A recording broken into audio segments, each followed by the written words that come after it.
이제부터는 제가 승객분들을 대신해서 모두가 궁금해하실 만한 질문 드려보도록 하겠습니다.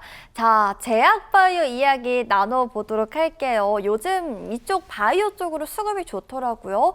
종목별로 돌아가면서 강하고요. 일단 오늘은 조금 힘든 시간을 보내고 있기도 합니다. 그렇지만 단순하게 저희가 생각을 했을 때 금리 인하 사이클, 아까 잠깐 언급을 해주셨지만 금리 인하 때는 바이오다라는 그런 공식이 있기도 하고요. 또 시장의 유동성도 풍부한데 여기에 정부에서 바이오 육성 관련한 의지도 강하잖아요. 그렇다 보니까 당연히 당분간은 이쪽 퍼포먼스가 좋지 않을까라는 기대를 하게 됩니다. 다만 우리가 걱정되는 건 그거예요. 제약 바이오 이쪽은 말도 많고 탈도 많다라는 우리 투자자분들의 인식 때문인데요. 더욱더 속 시원한 이야기 필요합니다. 캡틴, 바이오 종목들이 투자하기 어렵다고 하잖아요. 네. 그러면은 바이오에 관심이 있어요. 그럼 어떻게 바라보는 게 좋을까요?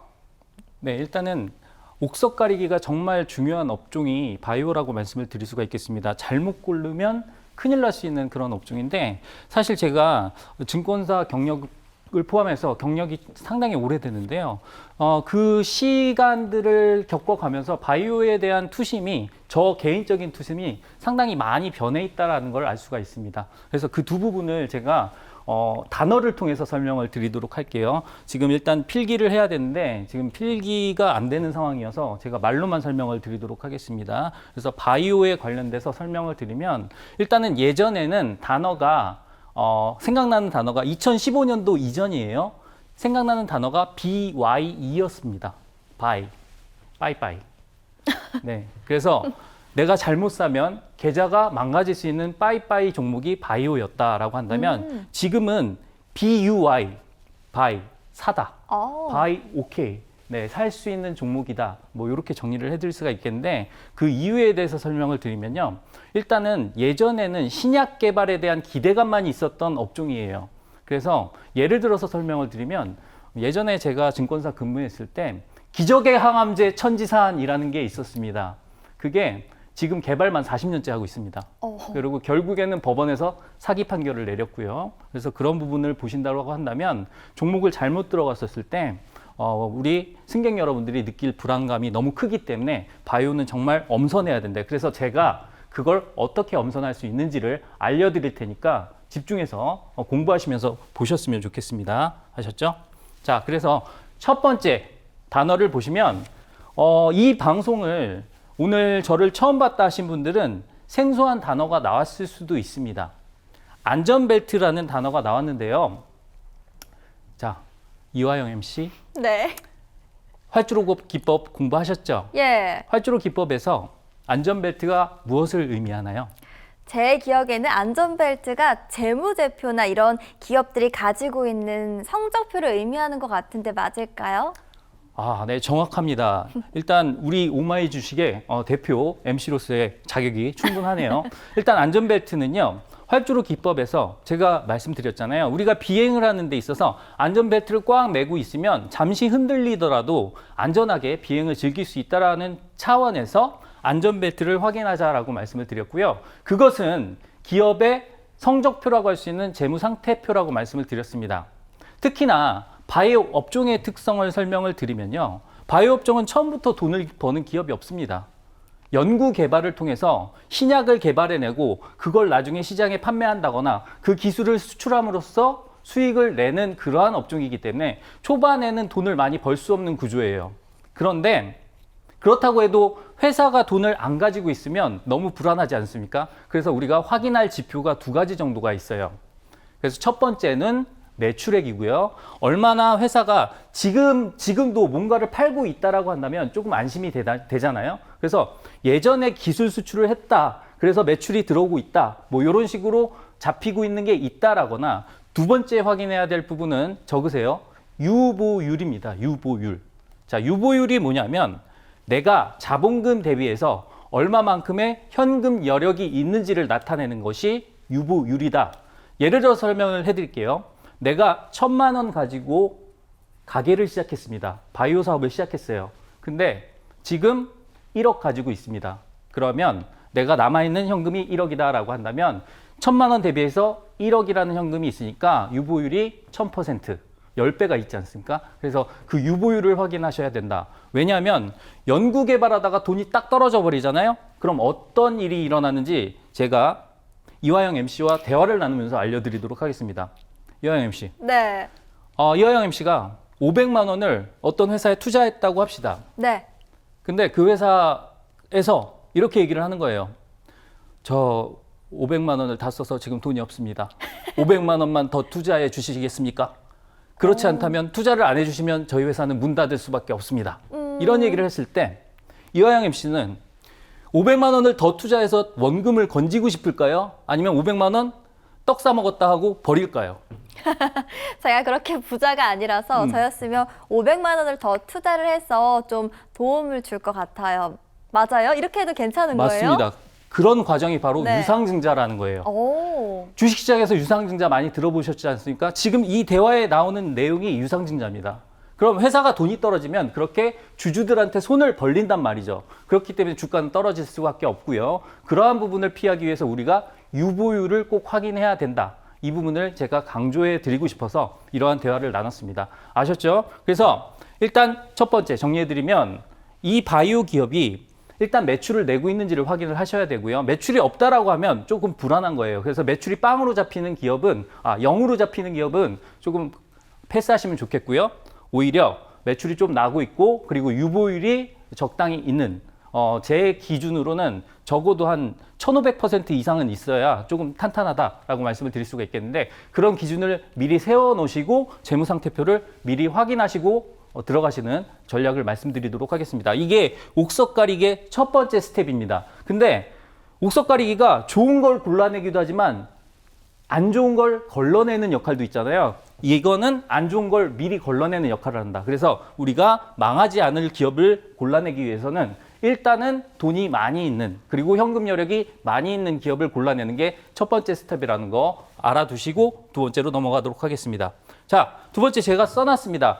대한민국, 이거 박수는 안 치겠고요. 일단 이렇게 써놨는데 이게 뭐냐면 우리나라가 바이오 쪽에서 잘하는 것들이 몇 가지가 있어요. 그래서 한국 증시에, 대한민국 증시에 상장되어 있는 종목을 골라야 되잖아요, 여러분들은. 그러니까 대한민국에서 좀 잘하는 기술력을 가진 그러한 기업들을 골라내는 게 중요하다라는 거죠. 자, 왼쪽에 보시면 우리가 CDMO라고 써 있는데 영어 어렵다고 생각하지 마시고 이렇게 생각을 해보시면 되겠습니다. CDMO의 대표 기업은요, 삼성바이오로직스입니다. 여러분들이 잘 알고 계시는 삼성바이오로직스고요. 이 CDMO는 일단은 의약품을 위탁 연구 개발 생산한다. 연구 개발 생산, 위탁 개발 생산하는 업체다라고 보시면 되겠습니다. 이게 뭐냐면 원래 신약 개발 업체들은요, 임상시험을 통해서 신약을 개발하는 과정들이 너무도 복잡하고 돈이 너무 많이 들어갑니다. 신약을 하나 개발하는데 10년 이상의 기간이 걸리고요.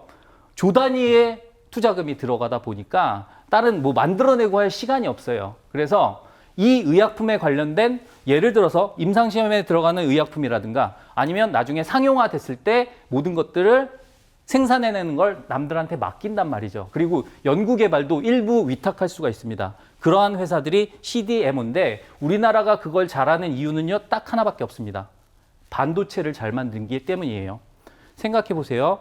자, 바이오 의약품은요, 미생물을 가지고 만들어냅니다. 그러다 보니까 공정 자체가 되게 미세합니다. 그래서 필요한 것들이 클린룸이라고 해가지고 공기가 들어가면 안 돼요. 진공 상태에서 해야 되기 때문에 그러한 부분들이 반도체와 아주 닮아 있습니다. 그러니까 예전에 삼성전자가 반도체를 잘 만들었잖아요. 지금도 잘 만들고 있고. 그러다 보니까 삼성 바이오로직스까지 이게 확대됐다라고 보시면 돼요. 우리가 잘하는 걸 특화시켰다. 그러니까 그 부분에 관련된 관심은 계속 가져야겠다라고 보시면 되겠고요. 두 번째는 바이오시밀러입니다. 바이오시밀러가 뭐냐면 바이오 의약품은 특허 기간이 있어요. 대부분 20년 정도 특허가 되거든요. 그동안은 아무도 못 끼어듭니다. 걔만 팔아야 돼요. 그런데 그 특허 기간이 종료가 되면 그거를 복제해서 만들 수 있거든요. 그 복제약을 바이오시밀러라고 합니다. 그리고 이걸 잘하는 애가 여러분들이 잘 알고 계시는 셀트리온이라는 업체예요. 그래서 그러한 부분들에 대해서 우리나라 기업들이 특화되어 있으니 그러한 기업들을 위주로 보시면 조금 더 안전하게 투자를 하실 수 있다. 라는 거를 말씀드리도록 하겠습니다. 그래서 옥석 가리기가 힘드신 분들은 잘하는 거, 우리가 잘하는 거에 집중하자라는 의미에서 이렇게 말씀을 드렸어요. 자, 그 다음에 볼까요? 그 다음에는 기술 수출입니다. 기술 수출이란 건 이게 뭐냐면, 자, 바이오 신약을 만드는 데 있어서 어떤 단계들이 있습니다. 그러면 후보 물질이 있고요. 어떤 후보 물질을 발굴을 해서 얘를 임상 시험을 통해서 계속해서 진행을 해나가야 됩니다. 근데 그 과정에서 제가 아까 말씀드렸잖아요. 돈이 너무 많이 들어가요. 그래서 그걸 제대로 시행할 수 있는 업체들이 국내에는 몇 개 없습니다. 거의 없다고 보시면 돼요. 그래서 해외 제약사들한테 그 기술을 판매합니다. 그리고 나서 일단 마일스톤이라든가 계약금 그리고 로열티를 받는데, 그러한 과정을 통해서 기술 수출을 하는 업체들이 많이 있죠. 올해 같은 경우에는 올릭스라든가 ABL 바이오 그리고 알테오젠, 이런 회사들이 엄청난 기술 수출을 했기 때문에 상반기에 누적 금액만 11조 30억 원이 돼 있습니다. 3천억 원이요. 그래서 그러한 부분들을 고려를 했을 때 이미 기술 수출을 해서 조금 안정적인 매출원을 확보한 그런 기업들에 대한 관심이 좋겠구나, 이렇게 정리를 할 수가 있겠죠. 다만 여러분들이 조금 유념하셔야 될 부분이 뭐냐면, 기술 수출은 기대감에 올라가고 만약에 발표가 되면 일단은 세론이 나오는 경우가 있습니다. 그러니까 차익 실현을 하시는 분이 많아요. 그래가지고 일단은 이 과정들을 보면서 공부를 하시면서 접근하는 게 제일 좋다라는 거 참고를 해주셨으면 좋겠습니다. 자, 바이오 업종을 선별해내는 방법에 대해서 간략하게 설명을 해드렸는데, 이러한 모든 과정들이 조금 개인 투자자분들에게 조금 복잡합니다. 그래서 대안으로 어떤 게 있냐면, 바이오 종목들을 모아서 투자하는 ETF라는 상품이 있어요. 그래서 여러분들이 펀드 매니저가 이거를 바이오 종목에 나눠서 투자한 거를 여러분들에게 주식처럼 이렇게 살 수 있게 상장시켜 놓은 그러한 상품이 있거든요. 그래서 그거를 바이오 섹터 ETF라고 합니다. 물론 종목 구성들이 다를 수가 있고, 어떤 ETF는 삼성바이오로직스가 많이 들어가 있고, 어떤 ETF는 셀트리온이 많이 들어가 있고, 이런 것들을 확인하실 수 있으니까 이런 부분은 나중에 제가 공부를 따로 시켜드리도록 할게요. 오늘은 일단 안전벨트가 된 기업을 고르거나, 아니면 두 번째, 우리가 잘하고 있는 그러한 기술력을 가진 기업들, 또는 기술 수출이 완료되거나 진행 중인 기업들에 대한 관심을 가지자 정도로 이해를 해주시면 되겠습니다. 네, 제약 바이오를 너무 쉽게 알려주셔서 제약 바이오 투자 관심 있으셨던 분들 저희 방송 끝까지 고정해 보시면 좋겠다라는 생각 들었고요. 다음 이야기 이어가 볼게요. 일간에 이재명 대통령의 신규 원전 건설은 비현실적이다라는 발언이 있었죠. 현 정부 정책이 그러니까 원전보다는 신재생에너지, 쉽게 말해서 태양광이라든지 풍력 쪽을 선호하는 것처럼 보이고 있어요. 그래서 친원전 정책의 기대감이 약간은 꺾이지 않았나 싶은데요. 그러면 상반기에 강했던 이 원전 계속 봐도 될지가 너무 궁금한 시점이에요. 캡틴, 원전 종목들이 제자리 걸음을 하고 있습니다. 원전 종목들은 앞으로 어떻게 좀 시선 가져가 볼까요? 네, 일단 우리가 산업을 봤을 때 그 주변 환경을 탐색을 해보는 게 좋습니다. 그래서 그 부분을 심도 있게 한번 살펴보도록 하겠습니다. 자, 원전주가 반등할 수 있을지에 대한 부분을 우리가 살펴봐야 되는데, 일단 첫 번째 우리가 봐야 될 부분은 지금은 전력난이 상당히 심각한 시기에 와 있다는 걸 알고 계셔야 돼요. 이게 뭐냐면, 우리가 모든 기기들이 전력으로 돌아가는 경우가 대부분 많습니다. 그리고 기후위기 때문에 에어컨 가동률도 상당히 높아지고 있고요. 이러한 제반적인 상황과, 그리고 여러분들이 최근에 들어봤던 AI라는 걸 많이 들어보셨잖아요. 이 AI라는 것 자체가 엄청난 데이터를 필요로 합니다. 그래서 데이터 센터가 필요한데, 이 데이터 센터는 엄청난 데이터를 처리해야 되다 보니 상당히 대규모의 전력이 필요해요. 그래서 그러한 부분 때문에 계속해서 전력의 수급난이 있었다라는 거죠. 그러한 부분 때문에 우리가 신재생 에너지로 원래 옮겨갔어야 되거든요. 예를 들어서 말씀을 드리잖아요. 우리가 지금 기후위기라고 아까 말씀을 드렸는데, 이산화탄소 배출이라든가 이런 것들 때문에 지구온난화가 심화가 되고, 이런 것들을 방지하기 위해서 석유나 석탄은 안 된다, 원전도 안 된다, 이제는 신재생으로 가자, 이러고 있었던 찰나에 전력난이 심화되니 그래도 원전은 탄소 배출이 적지 않아? 이런 얘기가 나오기 시작한 겁니다. 이게 유럽에서 먼저 나오기 시작했고요. 그러한 부분 때문에 원전이 최근에 각광받고 있고, 특히나 미국 같은 경우에는 트럼프 대통령 같은 경우에는 공화당이잖아요. 공화당은 원래 신재생 에너지를 싫어합니다. 그렇기 때문에 오히려 과거에 석탄 산업이라든가 석유 산업이라든가 아니면 원전에 관련된 정책적인 방점을 뒀죠. 그래서 그러한 부분 때문에 원전 섹터는 세계적인 관심을 받고 있다라는 것 정도 배경 지식으로 알고 계시면 되겠고요. 그러면 과연 어떠한 모멘텀 때문에 원전주가 올라갈지를 봤을 때 우리가 한미 원전 동맹이 중요하거든요. 그래서 한미 원전 동맹이라는 것 자체가 일단은 예전에 들어보셨을 거예요. 일단 웨스팅하우스와 뭐 한수원 간의 분쟁 또는 불공정 계약 이런 얘기를 들어보셨을 텐데 최근에 한미 관세 협상을 하면서 이 부분에 대한 협의를 논의를 했거든요. 그래서 요게 관련돼서는 협력할 가능성이 상당히 큽니다. 왜냐하면 미국은 설계 능력은 뛰어납니다만 시공 능력이 없어요. 근데 같이 시공할 수 있는 나라가 거의 없다고 보시면 됩니다. 지금 원전을 만들어낼 수 있는 나라를 보면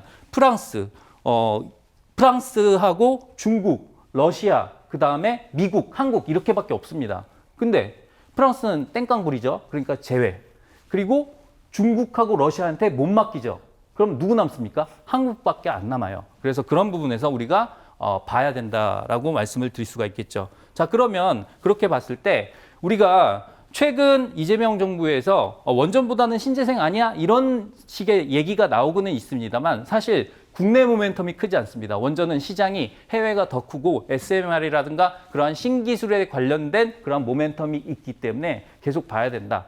이렇게 말씀을 드릴게요. 그래서 우리가 차트를 봐보면 원전 대표주의 차트를 볼게요. 활주로 차트를 타고 쭉 날아오르는 모습을 보이고 있는 BHI라는 종목인데 이 종목이 몇 년 동안 10배 갔습니다. 10배. 원전에 대한 관심이 올라가면서죠. 물론 지금 이 종목을 보자는 아니지만 일단은 이러한 부분에 대한 우리가 관심은 계속 가지고 있어야 된다. 그리고 BHI도 얼마 전에 좋은 그러한 부분이 있었는데 그거를 제가 말씀을 드렸던 거를 기억을 하실 겁니다. 자, 그러면 여기까지 원전에 관련된 말씀을 드리도록 할게요. 네, 원래 여행이란 게 기분 좋은 선물이 있으면 더 기분이 좋은데요. 특별히 승객 여러분들을 위해서 캡틴이 기내 기념품 같은 특별한 종목을 이 시간에 공개해 드린다고 합니다. 캡틴, 승객분들이 정말 많이 기다리고 계세요. 오늘 기념품은 어떤 게 기다리고 있을까요?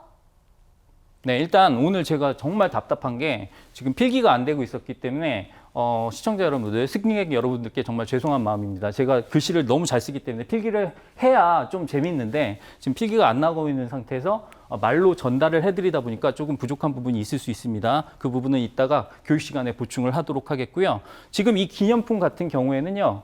아까 말씀드렸던 바이오 섹터에서 1번, 2번, 3번을 다 충족하는 그러한 친구다라고 보시면 될 것 같습니다. 그래서 활주로 이륙 준비를 완료하고 있으니까 관심을 많이 가져주셨으면 좋겠고요. 이 부분에 대해서는 이화영 MC가 추가적인 설명 안내해 드리도록 할게요. 네, 본격적으로 저희가 제공해 드릴게요. 오늘 비행에는요, 참여하신 분만 챙길 수 있는 기념품, 그러니까 종목이 준비되어 있습니다. 서성민 캡틴이 활주로 기법의 창시자인 만큼 우리 제약 바이오 섹터에서 정말 오랜 노하우와 성과를 가지고 있기도 한데요. 그런 캡틴이 오늘 활주로 기법으로 철저하게 고른 오늘의 핵심 종목입니다. 이 기념품 어떻게 얻을 수 있을지 알려드릴게요. 화면 하단을 보시면요, QR코드 나가고 있어요. 휴대전화 카메라만 켜서 이 부분을 스캔만 하시면 바로 링크가 뜹니다. 클릭 딱 한 번만 하시면 바로 참여하실 수가 있는데요. 참여하셔서 기념품 같은 핵심 종목 즐겁게 활용해 보시길 바라겠습니다. 자, 그러면 QR코드 들어오시면 뭘 얻어가실 수 있냐 궁금하시죠? 먼저 기념품 같은 기분 좋게 또 핵심 종목을 챙겨 드릴 거고요. 투자 비행에 필요한 전략까지 모두 잡아 드리니까요. 오늘의 수익 비행도 기분 좋게 즐겨보시길 바랍니다.